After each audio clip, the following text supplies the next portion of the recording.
Ankoradhee waa gadi yaasuu eegallaan warra eekamtoota qofa osoo hin ta'in warra biraatillee waan tokko tokko tuquu danda'a seera biyya saniitiin ka jedhuun hagamta akkamitti yoo deemne ka jedhu kanaaf hin deeme. Kanaaf maaliin godhe tokko waan hin beeku qabu qorachaatiin ture Oromoo dhibeetan isa warri isin yaadachaa ture seera biyya saniitis qaamota seeraa biyya sanii qaamota nageenya biyya sanii wajjinis wantoota deemamuu wal hubachaa barnoota gaarii fudhachaatiin deeme.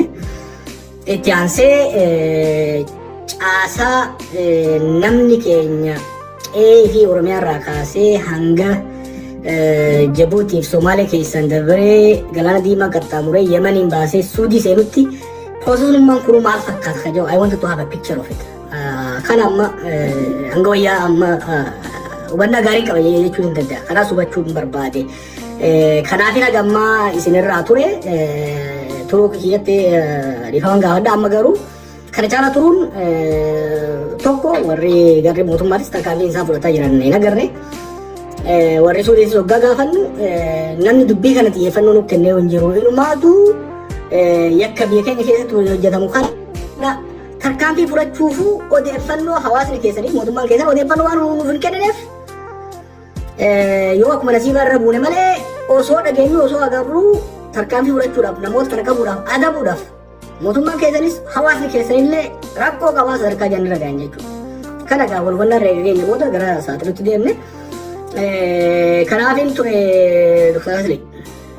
Okay, galatoomii nabii kenna dubbiin teessamaan jennaan takkutti dhiibnee ta dhuftuuf yaannaa jedhanii amma eega dhufte balaa xiixe kanatti gad dhufte kuno ilmaan kee keessattuu yeroo baay'ee qeerroof qarree kana sii waamanii namni abbaa qeerroo abbaa qarree jedhan abbaa isa uumate caalaa gara kee gurra qeesse. Shabaabni umriin isaanii 18 olii fi amma ijoolleen kun 20 olii fi warraaga 40 keessallee warra jiru jira guddammaan ka silaa guddaa ka mataa arrii hunda jira. Waan dhufte kana kunoo balaa ho'etti gad dhufte wanti isaan gochisaa walirratti raawwataa jiran laaluufuu dhaga'uufuu nama jibbisiisa waan nama bineensa irrattuu taane walirratti raawwataa jiran ijoolleen kun afaan tokko dubbatanii ilmaan keeti irra hedduun isaanii obboleewwan keeti wanni kun wanni amma walirratti ijoolleen keenya biyya Arabaatti beekumsaan haa taatu wallaraas walirratti godhamaa jiru kun furmaanni isaa maali? Ergamni isaa hoo maali? Wanni kun mootummaa siyaasa wal qabatamoo namummaa ofii wallaalee akka garaa waliin jabaate maal irra geesse? Furmaanni isaa maali? Sababa irraa hoggaa kaane asli keenya sababa irraa hoggaa kaane sababni duraa rakkoo dhuunfaatti irraa ka'uu dandeenya. Ijoolleen kun ijoollee rakkoolee hedduu keessatti biyya keessatti rakkoo adda addaatiif saaxilamanii san booda biyya alagaa keessa bishaan hamaa isin beektan san keessa dabranii rakkoon xiinsammuudhaa saayikooloojikal problem ijoolleen qabdu jirti. Eegaa jedhete boodas qoricha sammuu adda addaatiif saaxilamuun jira. Akka dhuunfatitti namoonni sammuu isaanii jeeqamanii jiran kan yakka akkanaa hojjetaa jiran beeki wanti Oromoonii fi Itoophiyaan gosa kana keessa dabre. Collective psychosis keessa waan nama galchu wal maraatuu waloo manni biyyattii guutuu sadarkaa maraatuu keessa galuu danda'a ture rakkoon kun ni jira. Tokko kana lammaffaa kanarra dabaltee atakaaroo wal morkii dhuunfaa kan sooshaal miidiyaa irratti sooshaal miidiyaan kun ammoo faayidaa qabu miidhaas qaba. Yoo if martee if qabdee deemuu dandeessa malee yoo if gadhiifte yoo laaltan ijoolleen kun waggaa laayivii wal miidhan lubbuu namaatu itti fakkaatu kompiitar geem itti fakkaata. Fakkeenya tokko dhufanii kenna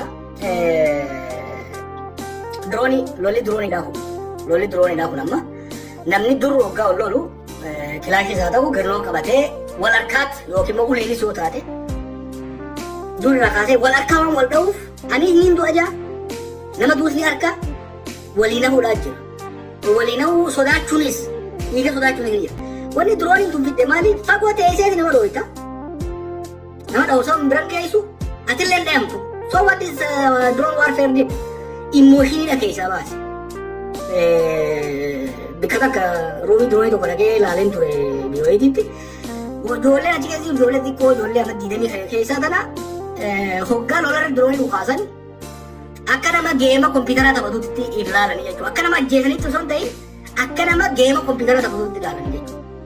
So sooshaal miidiyaa kanarratti ijoolleen jirtuuttuni wal morkii wal dorgommiin isaan qaban kun akka waan nama ajjeesanitti osoo hin ta'in akka waan geema taphatanitti warri fudhatanillee akka jiran hubachuun barbaachisaadha. Kanaan wal qabatee keessattuu hedduu kan siyaarsu ijoolleen biyya lixaa jirtu. Ijoolleen umriidhaan tutturte. Ijoolleen amma amma 25 gadii tana dhiisuu ni dandeenya. Ijoolleen daaddaa keenya warri biyya Awurooppaa jiran, biyya Ameerikaa jiran kan cufa lakkoofsan isaanoo maaliif waan kana keessatti hirmaatan hoggaa laallu bolonaaf wal dorgommii dhuunfaa qotaa Jamaaliif Kadiir dhuunfaadhaan godhan gara sooshaal miidiyaatti fidan abalu laayikii kan akkamina jaalirra wallola dubarratti qabanirra fuudhaniiti guuza baafatan. Guuza kana isaa baafatan gosaa fi gandatti galfatan jechuudha. Barbaachisaa tanan maqaa isiniif hin ga'a. Qoradheetii jira waamma ijoolleen diyaasporaa ture maalirraa kaatee dubbii ture isarraa akka kaatee beektan. Dhimma dhuunfaa xiqqaa tokkorraa kaatee babal'ataa yoo dhuftee jechuudha. So rakkoon biraa kan agarru gama dhuunfaatiin isa kana gara namoonni dhuunfaa keessa jiran wanni kun babal'ataa hoggaa deemu shirri siyaasaas keessa dhufee jira. Kana bal'inaan gara fuulduraas kan hin dhiyeessu ta'a. Kunis maali? Yeroo paatarniidhaan laale fakkeenyaaf achuun nama tokkotu alartii itti na godhee qorate yeroo walajjeechaan tun dhuftu hundi san dura guyyaa tokko lama oowwa siyaasaa Itoophiyaa keessa jiraata. Yeroo oowwi siyaasaadhaa keessattuu dhiibbaa mootummaa irratti fidu. Dhimma wallaggaa ta'uu dandeessi, dhimma finfinnee ta'uu dandeessi, dhimma qaala'insa jireenyaa ta'uu dandeessi. Hoggaa wanni tokko mootummaa irratti dhiibbaa geessisuu eegalu wanti dhufee dho'a. Asirratti wanti godhamu kun jechuudha. Amma kan eeggataa kun faan is very suspicious. Yoo agartan paatarniin ajjechaawwan amma duraa kun dura ololaan waliin dhaadachuun godhameeti ajjechaatti deemamaa ture. Kan eeggataa kun sadan osoo itti namni hedduun ofirraan beekin osoo sirriitti beeksifameen godhamee jechuudha. Maaliif dhimma amma deemaa jiru kana jijjiiruudhaaf akka ta'e wanni siyaasaa ni agarra. Sanqoo osoo hin ta'in qorannaa maafiyaan 200 godhe keessatti xiqqoo tokko isin tuqaatiin ture. Warra tikaa mootummaa ta'an keessaa yeroo adda addaatti biyyoota arabaa kanatti deddeebi'aa turantu jira. Takka sababni irra utaale maafiyaa daldala daddabarsa nama Oromiyaa irraa kaasee hanga Saawudii akkasumas baadiyyaa biyya Saawudii keessatti alkoolii fi diraga adda addaa qopheessuudhaan biyya san keessa raabsan maafiyaa humna ciccimaa qabu hidhatee jira kun beektan. Maafiyaan kunis shoora keessaa qaba jechuudha. Maafiyaan kun immoo tiga biyya wajjin qabdi. Baay'ee maafiyoota kana keessa warra amma isin agarre sooshaal miidiyaa irratti mul'anne kan dur daannatii wayyaanidhaa turan. Ka daannatii Yaman turan. Ka daannatii Soomalee turan. Ka daannatii Eertiraa turan. Ka daannatii Bilisiginaa turan daldala kan keessatti hirmaachaa jiran. Biizinasa guddaadha wanni kun. Jarri kun hoggaa qorannoon keessatti mootummaa Saawudiidhaa irra dhiyaatesan daayivartii gochuudhaaf hoggaa xiyyeeffannoon hawaasaa turre daayivartii gochuudhaafis akka fayyadaman waan agarree jira jechuudha. Waliigalatti wanni deemaa jiru kun waan xaxama qabu. Lubbuu namaatiif garuu xaxamaa miti. Wanni baay'ee garaas nyaatu. Namni ooyiruu qindii takkaa osoo qabaatee irra qotatuu dandeenya. Bishaan hamaas isin beektan irra cehee ibidda biyya arabaa san keessa hin dhabu. Osoo ooyiruu qindii takka qabaate.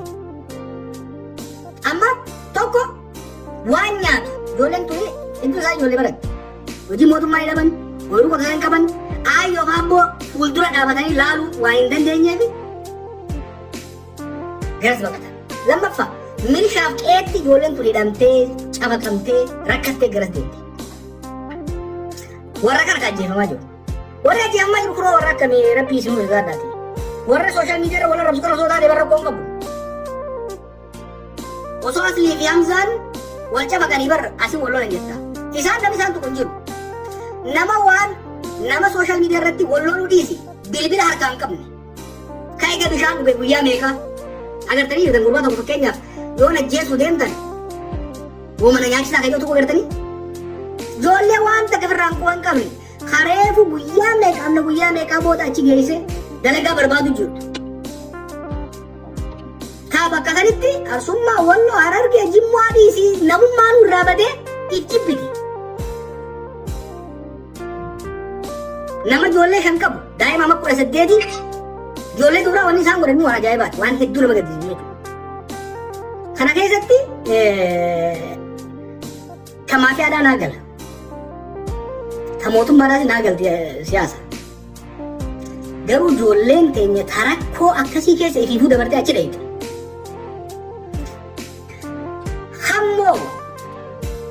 Hammoo